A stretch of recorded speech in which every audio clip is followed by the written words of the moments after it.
Should amplifiers be identical for bi and tri-amping speakers? Paul in Nantwich, England wants to know, and he writes to me, when you use the bi-amp or tri-amp method of powering speakers, is it best to use identical amplifiers or to use different outputs for tweeters, mid-range, and bass? In other words, let's say a 50 watt for a tweeter, 100 watt for the mid-range, and 200 watts for the bass. I am totally confused. Well, Paul, oh boy. You know, there are so many schools of thought. There are no hard and fast rules. So let me give you some background.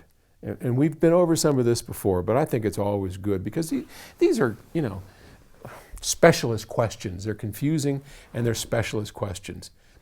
Originally, way back in the dark ages of hi-fi, the reason people bi-amped at the time was to take advantage of the characteristics, the qualities of a particular amplifier. And this is back in the days when amplifiers didn't really perform full range very well. That's maybe the easiest way to say that. I don't want people to get all freaked out.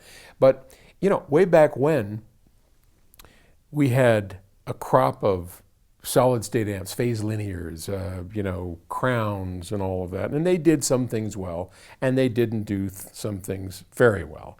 So we also had a huge crop of tube amplifiers. So if you just want to make them black and white for a moment, if you just want to just take those and say, okay, what were the differences? Well, in general, and this is an oversimplification, but back then, tube amplifiers didn't really have great bass, didn't have a lot of power, and solid state amps had great control, great power, but their mid-range and their top end kind of sucked. And there was no such thing as a great amplifier that was full range, that had great bass and great top end. That didn't really exist. So what did we do? We started bi-amping. We said, let's take this sweet sounding tube amp that doesn't have any bass and we'll put it on the tweeter. Maybe we'll put it on the mid-range in a tri-amp system. Many, many tri-amp systems of the day were tube-based. And then on the bottom end, well, here you want power, grunt, and control, which tubes still don't display a lot of. And we want to put a solid state amp there. We don't care that it has a brittle top end or a harsh mid-range, right? We don't care because it's going to drive the bottom end beautifully and much better than that tube amp.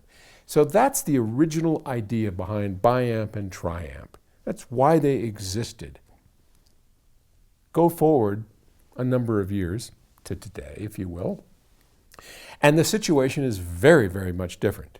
Today, we have full range amplifiers up the wazoo. Our BHK amps, our Stellar amps, any number of manufacturers make great amplifiers with terrific top ends, the best of all of it, great bass. We figured out how to do it. It only took us 40 years, but we figured it out, right? And now you can buy a full range amplifier that's great. So the need for bi-amping and tri-amping, I think for those reasons, if you are selective in what you buy, you don't need to do that anymore. I think the day that we need to bi-amp and tri-amp are sort of past us at this point. That said, it's kind of up to you. The other reasons that you might want to do it is a lot of people believe an amplifier that is specific to a frequency will have an easier time, and I suppose there's some truth to that. The one thing that you want to make sure of is that all your amplifiers have exactly the same gain, okay? And that means if I put 1 volt in on this amplifier and I get 30 volts out here, then the next amplifier for my tweeter, that's the woofer, I put 1 volt in, I better get 30 volts out here, or whatever the voltage ratio is. You want to have the gains the same or a way to adjust them if not. So I would focus on that. But today, if I were, I don't think I would buy amp. Now we're building our own speakers, and so at some point we will probably make active units to drive those speakers, and then we would design an amplifier specific to that task, because not only can we make great full range amplifiers, we know how to make amplifiers now that are particular to a frequency at the expense of everything else. So we could make a tweeter amplifier that is so sweet it would just melt you, but it may not have great bass. So it would have no feedback, it would have no control. Don't need control on a tweeter, don't need it on a mid-range.